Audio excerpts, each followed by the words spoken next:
Hello, my name's Dave Kennett.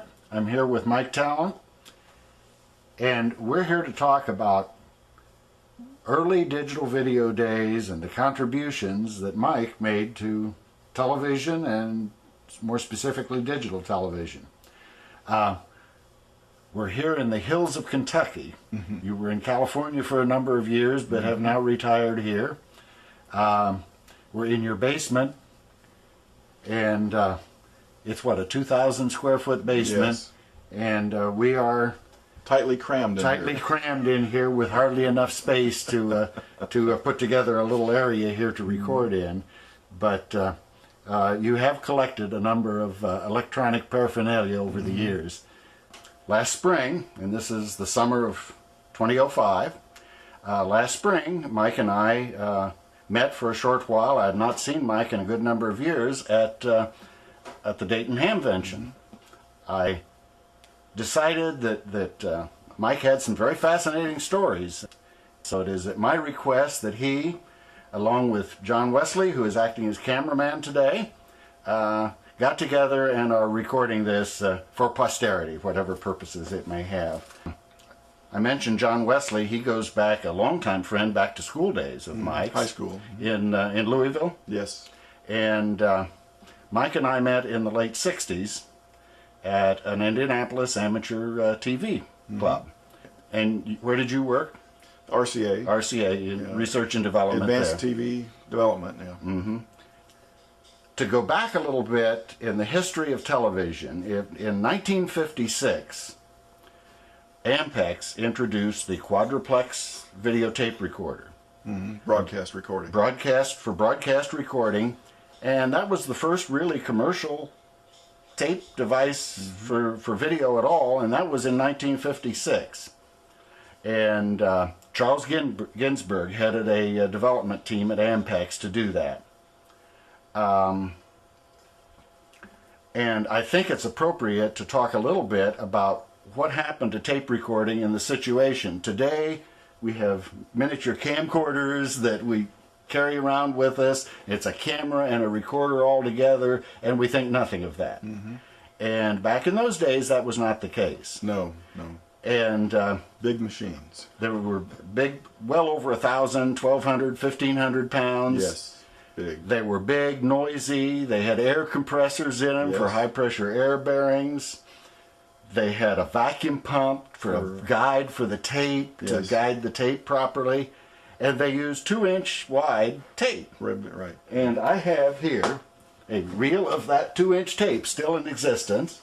I want to thank Jerry Patton of Classic Worldwide Productions for getting me the tape. They used a lot of this tape back in the old days. But it's this reel is only about half full, and it's 2 inches wide, and this half full reel will run 1/2 hour. A full reel of it cost $200. So they were big and expensive. They were not portable enough for news gathering, and so that kind of starts the story of what you did to change the world as far as news gathering, how we use television for news gathering, and it changed how videotape recorders can be used. Well, there was the big broadcast recorders, and the TV stations at that time still used film for their news, and a lot of news comes out late in the afternoon, jury verdicts and things like that, and so they would actually process the film back at the studio and play it wet in the projectors in order to get it on the air as soon as possible. And there were, in the 60s, mid-60s and late 60s, there were smaller video recorders designed for consumer use and things like that, but they wouldn't meet the FCC stability requirements for broadcast, and so they could make the recordings, but they couldn't legally broadcast them on the air. So we formed a company in California in 1971 called Consolidated Video Systems, and it was formed originally to make a high-speed videotape duplicator, to copy videotapes at high speed so you can make copies faster. We worked on that about a year and realized that it was a much bigger development project than we had originally anticipated, and so we were looking for some other product that we could make that would be much simpler, cheaper, and smaller, and we could sell more than one a month. When you're selling one a month of something, until you sell it, you have no sales that month, and it's hard to project your company's profitability. So I had worked at RCA designing a consumer videotape recorder, and so I was familiar with video recorders, and our marketing vice president at the time at CVS had sold videotape recorders for Ampex, and so we spent a lot of time talking about what kind of product would be something that we could make, and we even actually talked a little about maybe designing some kind of video recorder.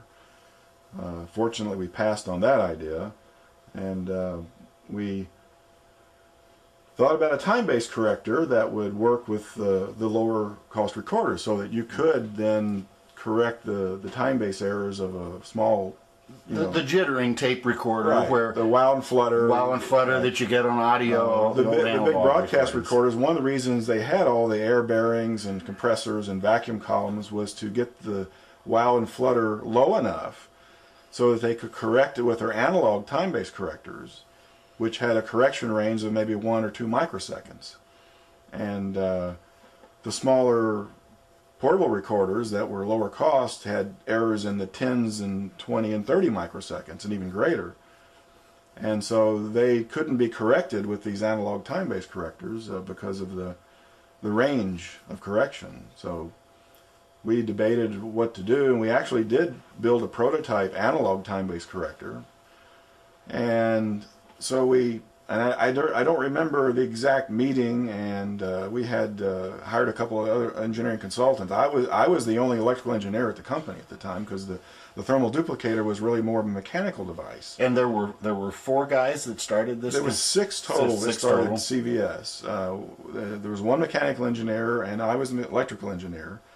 And then we had a vice president of engineering, which was Bill Hendershot, and Stan Meyer was the president of the company, and we had a marketing guy in the beginning for the thermal duplicator, and then we had a secretary that sort of did all the secretarial things. So that was the 6 original founders of CVS, which was in February of 1971. Now this is Consolidated Video Systems, right, not the drugstore that we have today. Right, or CBS. Or CBS, which is the network. So CVS sounds real close to that. But we used the name Consolidated Video Systems early on, which is also a mouthful.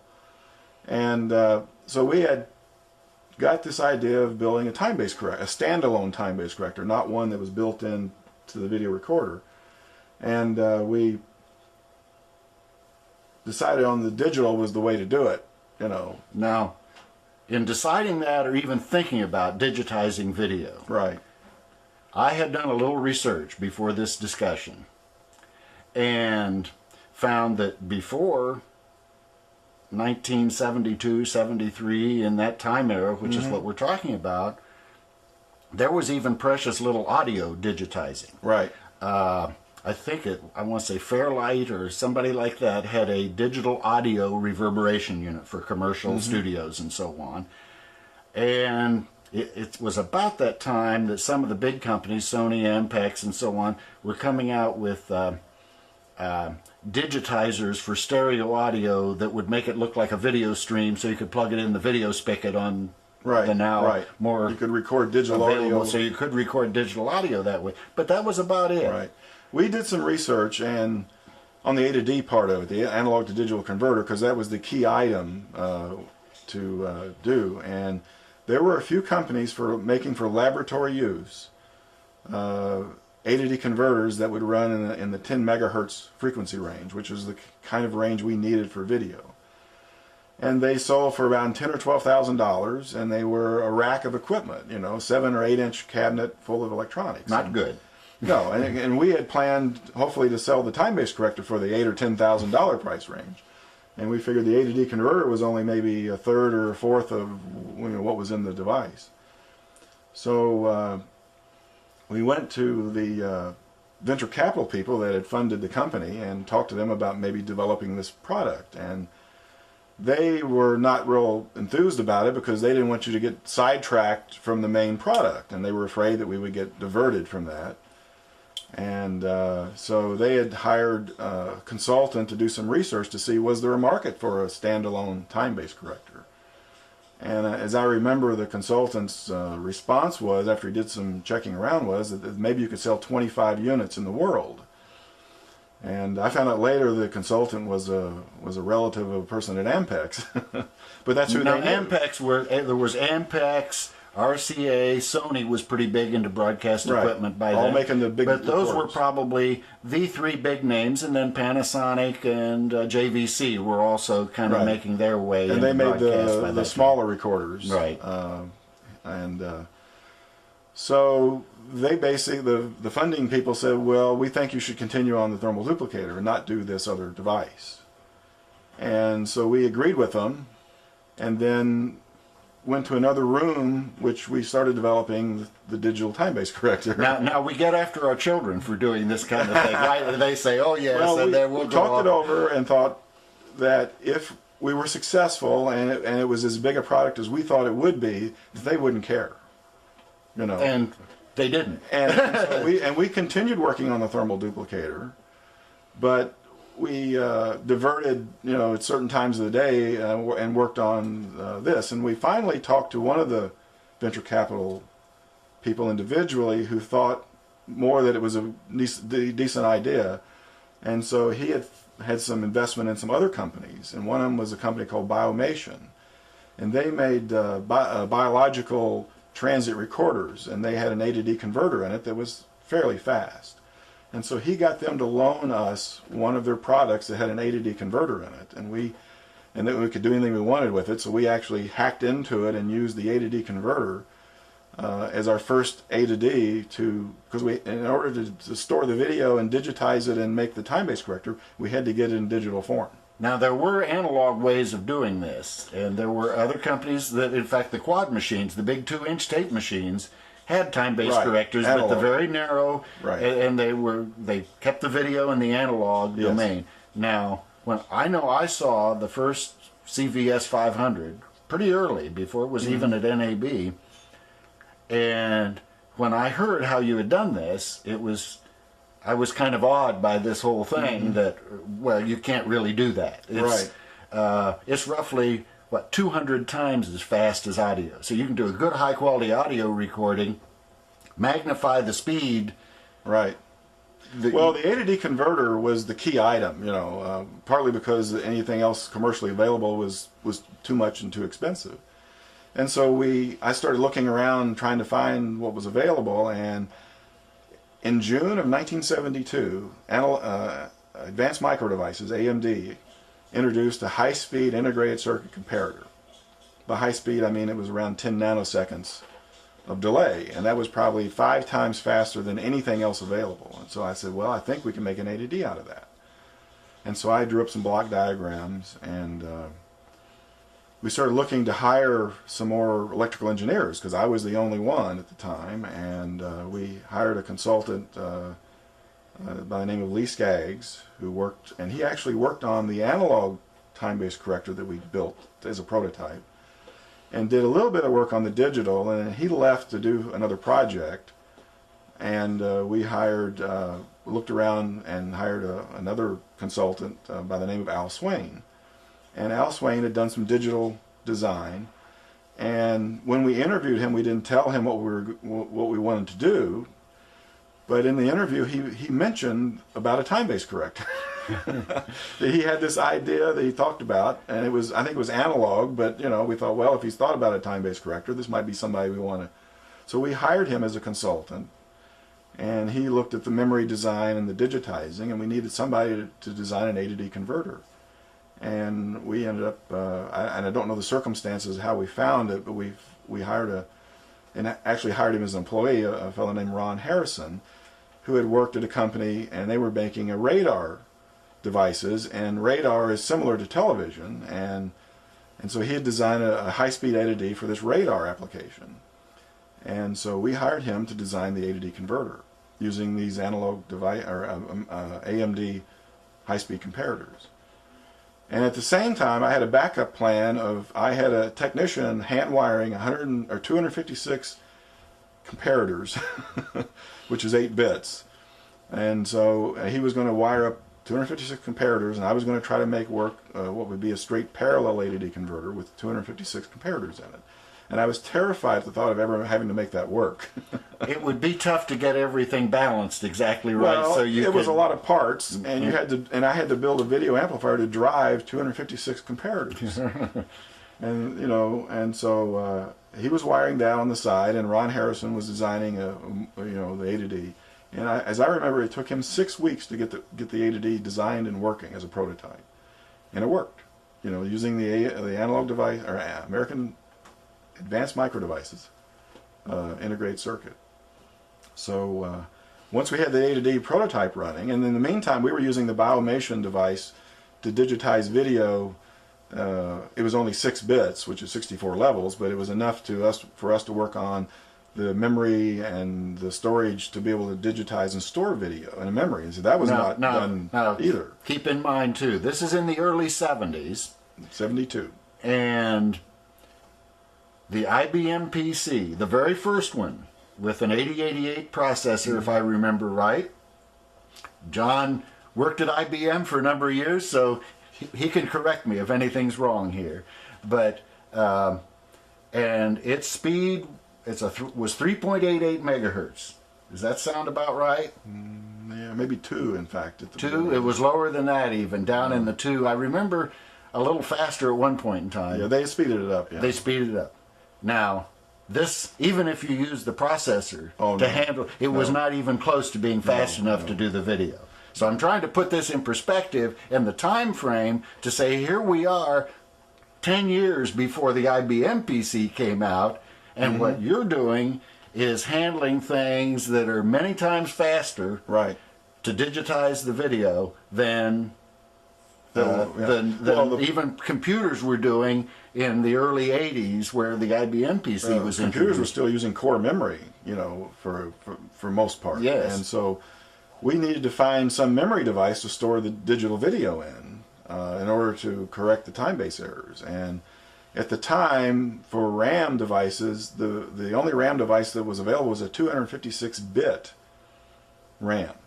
Now, this is not kilobits, this is not kilobytes, this is not megabytes, this is not gigabytes, this is just bits, so it's not much. Right, it was 256 bits of storage, 1 bit wide. So if you wanted to do 8-bit storage, you'd have 8 of those for 256 bits.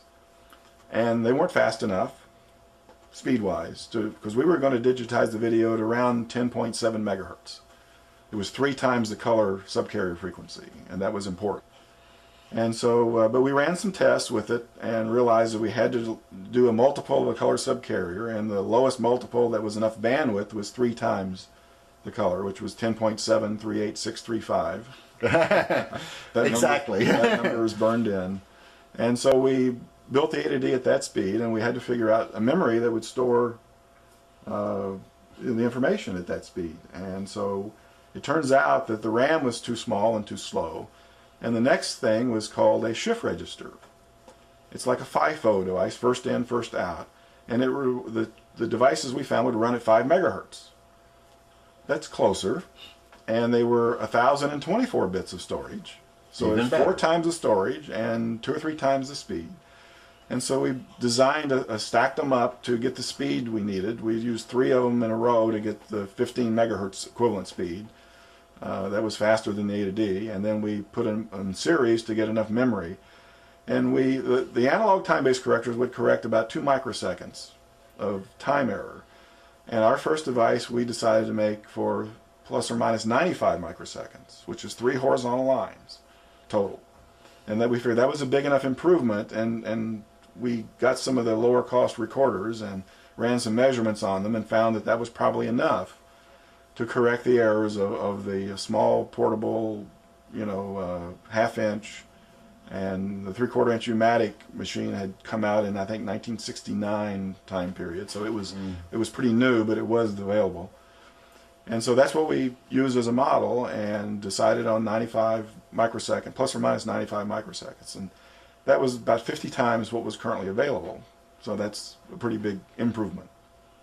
And so we built the memory, and Ron Harrison designed the A to D, and Al Swain designed the memory for that, and I designed most of the analog part, the clocking and the color processing and the sync generators and sort of the system architecture of the device.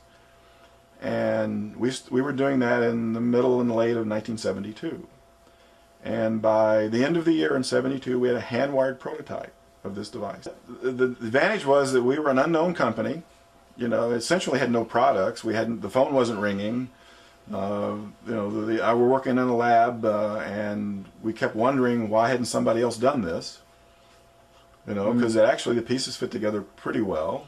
Once we got, and I think the high-speed comparator was probably a major breakthrough. And wondering why somebody else hadn't done it. You had RCA and Ampex and Sony and JVC and Panasonic, which were certainly much larger than consolidated video systems. Yes. There was probably 8 or 9 people working there, and very little money for this project because we were technically working on the high-speed duplicator.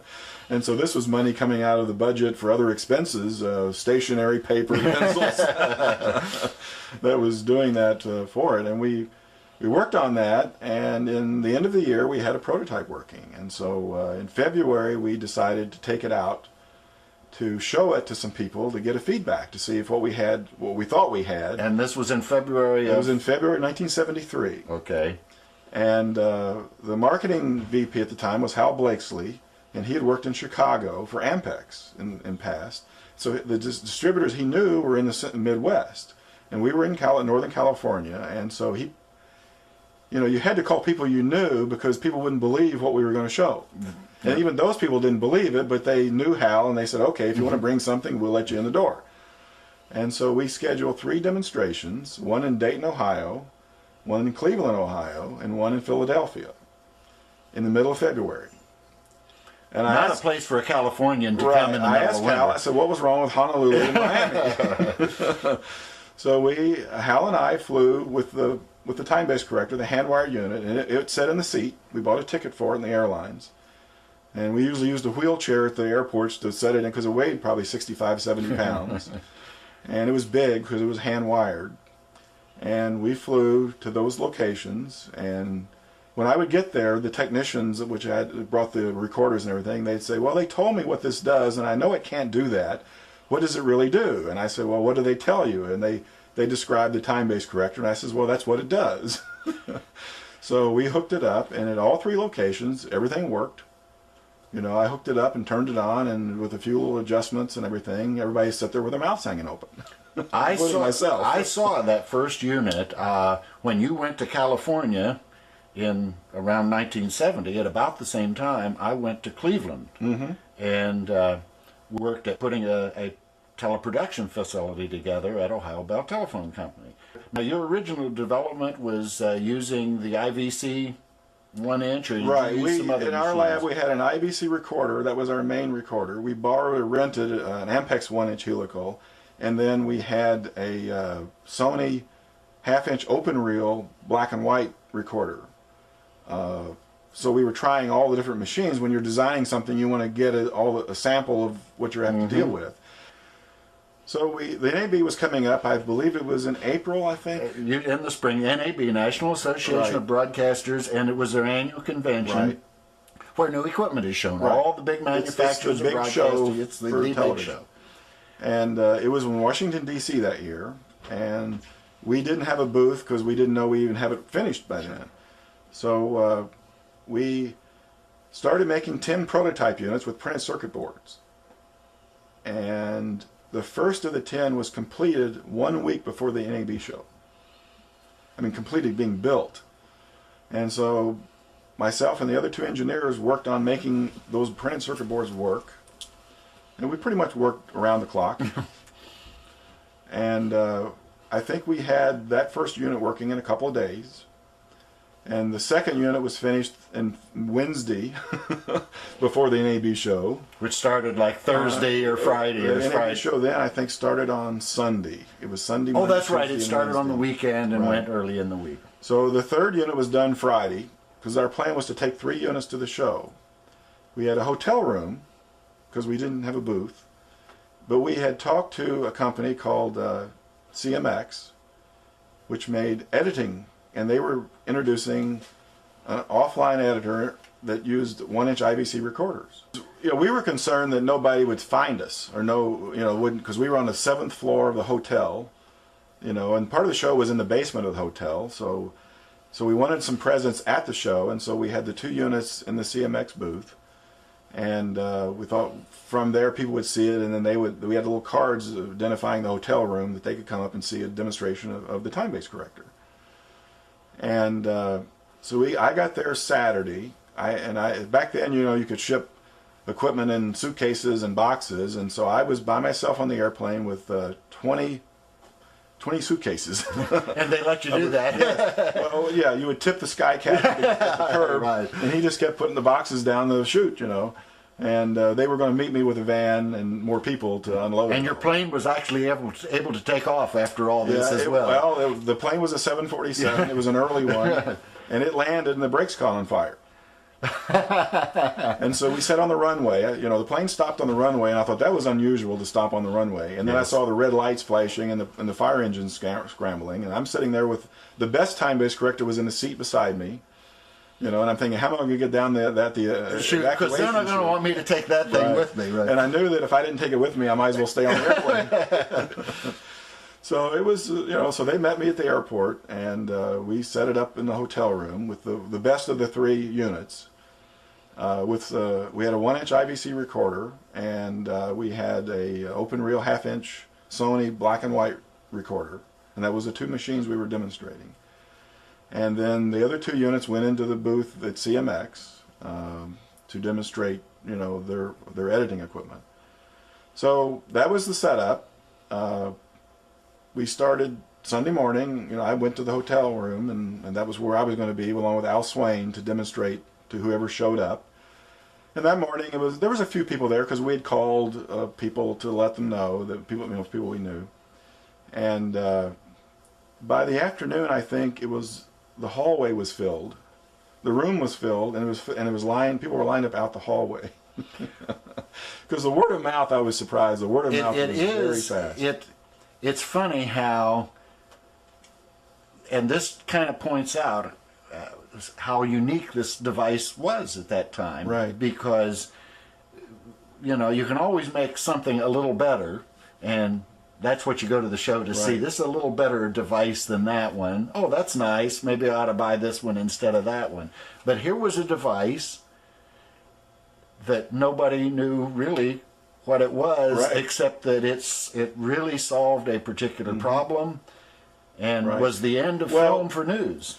When it worked, it didn't look like it was doing anything because the picture was stable on the monitor, and in actuality, the picture looked stable on the monitor normally, except it wasn't locked. Because the monitor would track all this instability and not show you that. So we put in, on our work in the lab, we put a split screen mode on the unit so we could see, so the top half of the screen was untime-based corrected, and the bottom half was time-based corrected. And so we could measure the amount of jitter and get an idea of what was going on. And the marketing, Hal Blakeslee saw that, and he said, we got to have that on the product. I remember it was on the product because we had a very early product from. And it turned out to be an amazing way of demonstrating because in the hotel room, I'd turn on the split screen mode and you would see the top half of the picture and it was jittering back and forth, maybe a third or a half a horizontal line. And as part of the demonstration, I would take my hand, I would slap the tape recorder, the tape, you know, to make bigger errors. To add even more error to it. And the bottom half just stayed, we played color bars or some test signal usually, and the bottom half just stayed locked. And the top half was jumping all over. And if it hit hard enough, then it would actually... This was pretty much an unbelievable...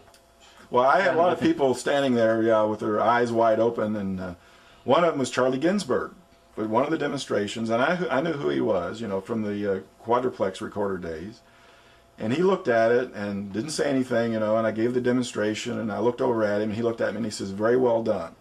And this is the person who headed the design team at Ampex roughly 10 years, a little more earlier. Before that, to design the first 2-inch quadruplex, quad because it used 4 heads, recorder, which was the first video recorder of Right. any kind, and Well, he was there looking at your device. Right. He was sort of considered the father of broadcast video recording. Yes. And because he sort of was, you know. A week or two before NAB Show, Hal Blakesley knew some people at CBS, the television network. And Bill Connolly was the vice president, I believe, at the time, and he was in California at the time. And so Hal got a hold of him, got in touch with him, and got him to come by our facility to take a look at the time-based corrector. And so he came by, and I gave him about a 10-minute demonstration in the lab, and he didn't say much of anything, and he walked away with Hal to the office, and I'm thinking, what was that about, you know, because he didn't say anything, you know.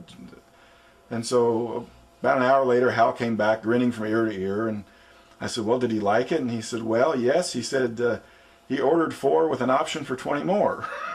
And I said, oops, that's our year's production, wasn't it? And at this point, you didn't have a factory, and hadn't really thought much about a factory yet. We had no manufacturing people. We had no final tests. We had nothing. And this Bill Connolly, and I did look up the name, but if you go back to the 1956 NAB convention, that's where Ampex made the quad machine, introduced it. Mm-hmm. And they introduced the quad machine to CBS, right?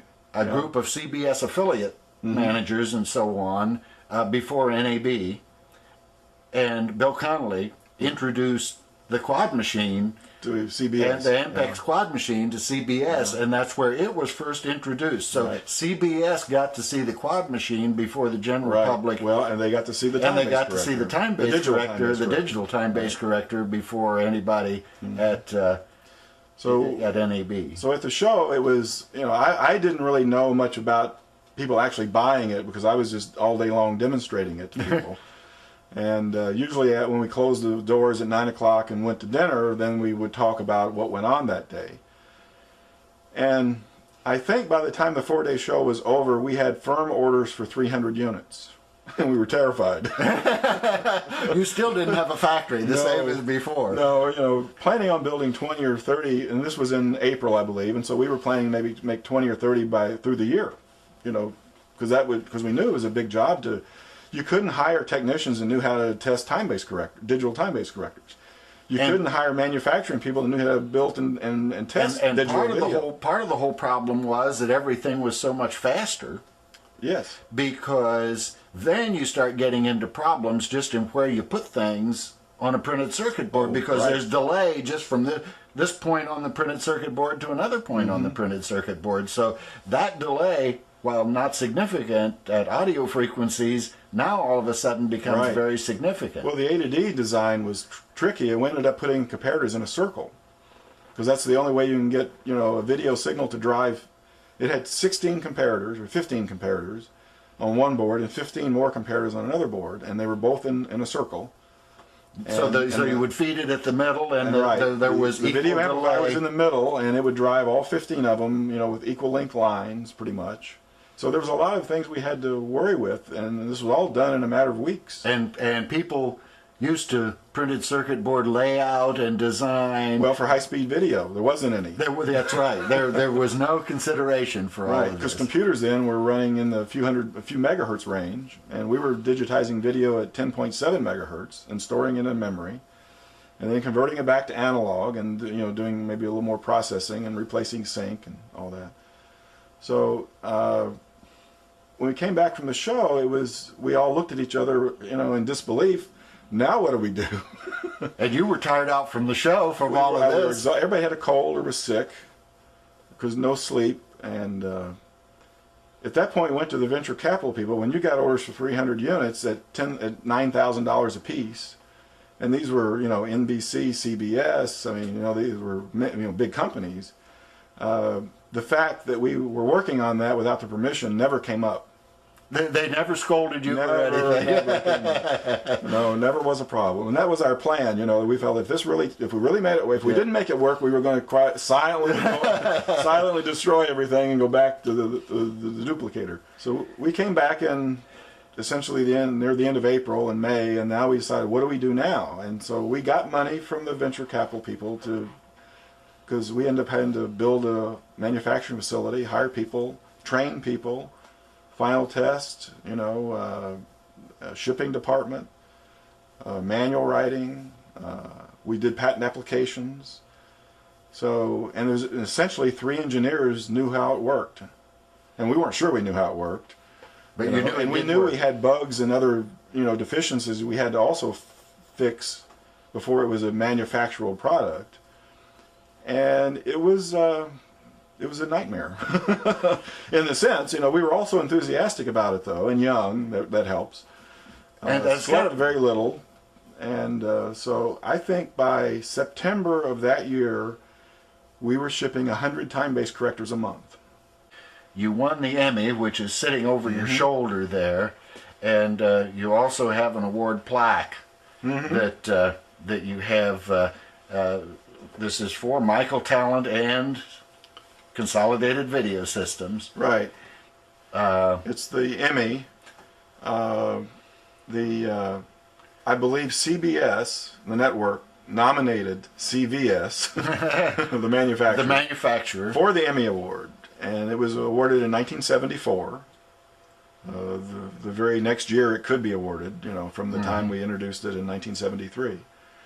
So that was, the first time we got sort of public recognition of the device.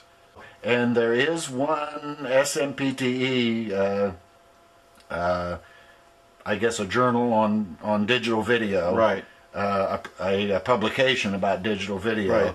That did mention that. Right. In the preface, they acknowledge that they state that the beginning of the digital video revolution started when Consolidated Video Systems introduced the time-based corrector at the NAB Show in 1973. Which is, of course, what we've been talking about and what you... And that's one of the few references, I've ever seen to that event.